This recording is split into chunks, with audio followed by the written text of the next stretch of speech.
ओम नमः शिवाय। स्वागत है आप सभी का मेरे YouTube चैनल पर।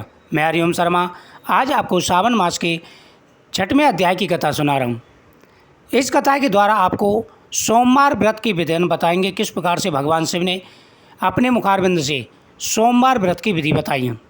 सनत कुमार बोले कि हे भगवान, मैंने रविवार का हर्षपूर्वक महत्व सुन लिया है। अब आप श्रावण मास में सोमवार का महत्व बताइए।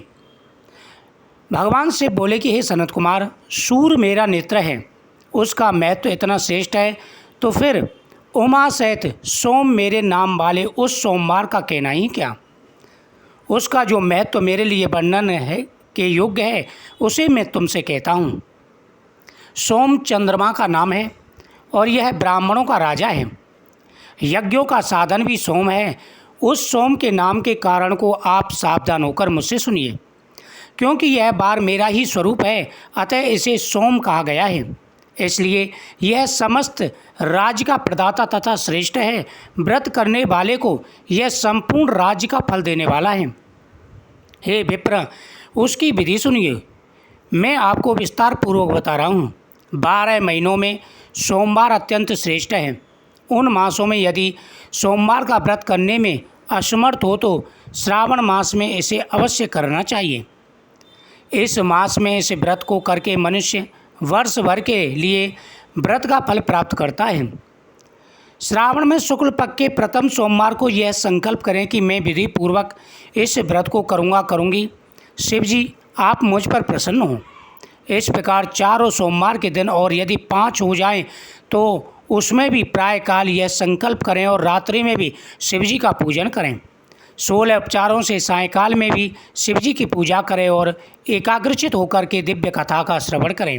हे सनत कुमार, इस सोमवार की कही जाने वाली विधि को अब मुझसे सुनिए। श्रावण मास के प्रथम सोमवार को इस श्रेष्ठ व्रत को प्रारंभ करें। मनुष्य को चाहिए कि अच्छी तरह स्नान करके पवित्र होकर श्वेत वस्त्र धारण कर ले और काम, क्रोध, अहंकार, द्वेष, निंदा आदि का त्याग करके मालती, मलका आदि श्वेत पुष्पों को लाए।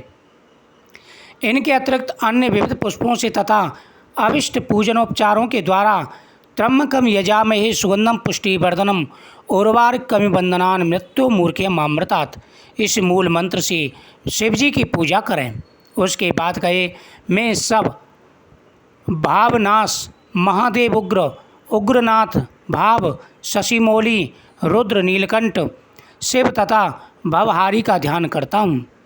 इस प्रकार अपने विभव के अनुसार मनोहर उपचारों से देवी शिव का विधिवत पूजन करें।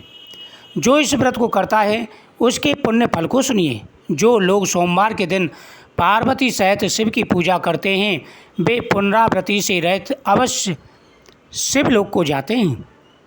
हे सनत कुमार, इस मास में नक्त व्रत से जो पुण्य प्राप्त होता है उसे मैं संक्षेप में कहता हूँ। देवताओं तथा दानवों से भी अभेद 7 जन्मों का अर्जित पाप नक्त भोजन से नष्ट हो जाता है, इसमें संदेह नहीं करना चाहिए।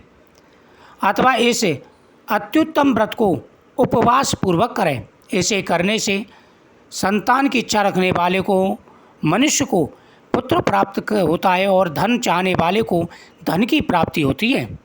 वह जिस जिस अभिष्ट की कामना करता है उसे पा जाता है। इस लोक में दीर्घकालिक वांछित सुखों को भोगकर अंत में श्रेष्ठ विमान पर आरूढ़ होकर वह रुद्र लोक में प्रतिष्ठा प्राप्त करता है। चित्त चंचल है, धन चंचल है और जीवन भी चंचल है, ऐसा समझकर प्रयत्नपूर्वक व्रत का उद्यापन करना चाहिए। चांदी के वृषभ पर विराजमान सुवर्ण निर्मित शिव तथा पार्वती जी की प्रतिमा अपने सामर्थ्य के अनुसार बनानी चाहिए। इसमें धन की कृपणता नहीं करनी चाहिए। उसके बाद एक दिव्य तथा शुभ लिंग तो भद्र मंडप बनाए तथा उसमें 2 श्वेत वस्त्रों से युक्त एक घट स्थापित करें। घट के ऊपर तांबे तथा बांस का बना हुआ पात्र रखें और उसके ऊपर उमा सहित शिव को स्थापित करें। उसके बाद श्रुति, स्मृति तथा पुराणों में कहे मंत्रों से शिव जी की पूजा करें। पुष्पों का मंडप बनाए तथा उसके ऊपर सुंदर चदोबा लगाए। उसमें गीतों तथा बाजों की मधुर ध्वनि के साथ रात में जागरण करें। उसके बाद बुद्धिमान मनुष्य अपने गृह सूत्र में निर्दिष्ट विधान के अनुसार अग्नि स्थापना करे और फिर सब आदि 11 श्रेष्ठ नामों से पलाश की समाधाओं से 108 आहुति प्रदान करें। यव, ब्रीहि, तिल आदि की आहुति वाच्यस्य इस मंत्र से दें और बिल पत्रों की आहुति त्रंबकम अथवा षडाक्षर मंत्र ओम नमः शिवाय मंत्र से प्रदान करें।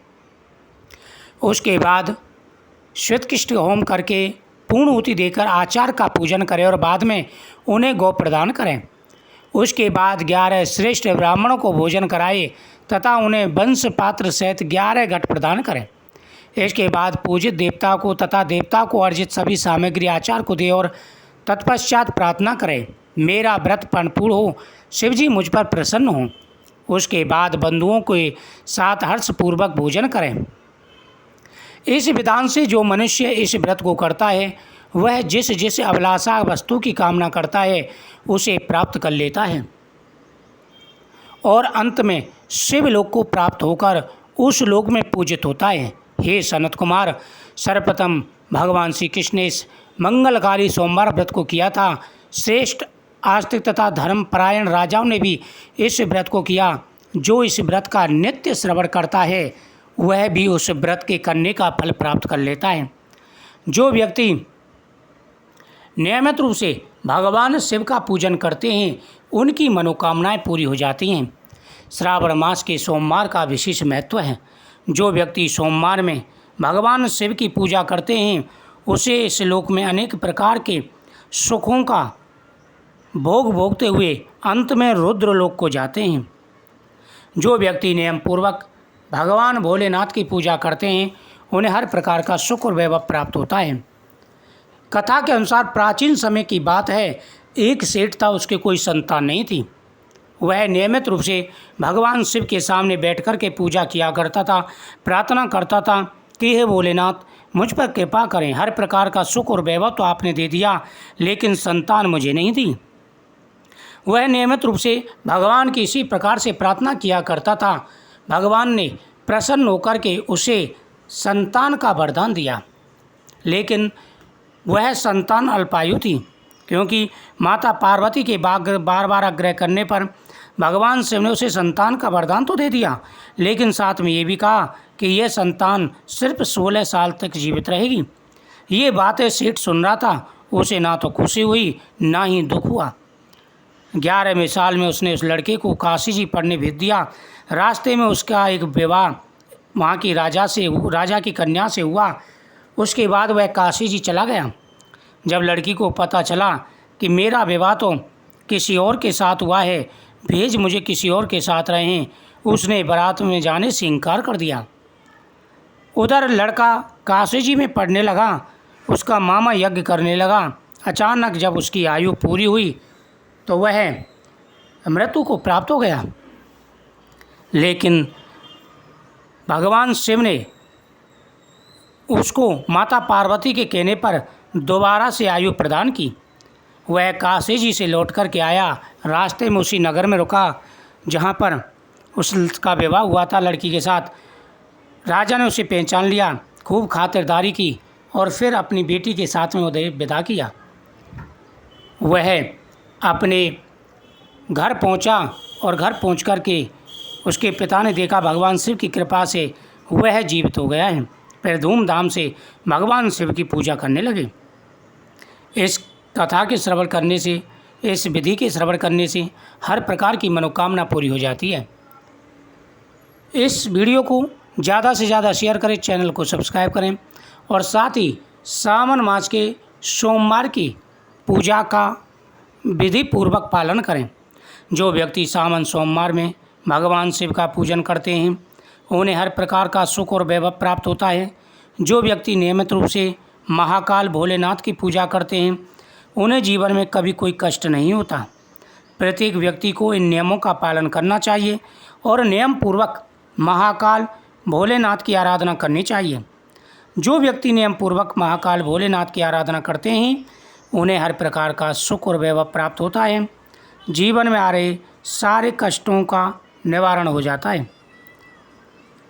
सभी को जो है भगवान शिव की पूजा करनी चाहिए और नियम पूर्वक इन कथाओं का श्रवण करना चाहिए। श्रावण मास की प्रतिदिन की कथाओं का श्रवण करने से भोलेनाथ मनवांछित फल प्रदान करते हैं।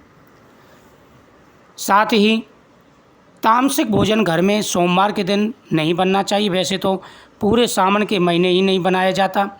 और साथ ही नियमों का पालन कर भगवान आपकी हर मनोकामना पूरी करेंगे। ओम नमः।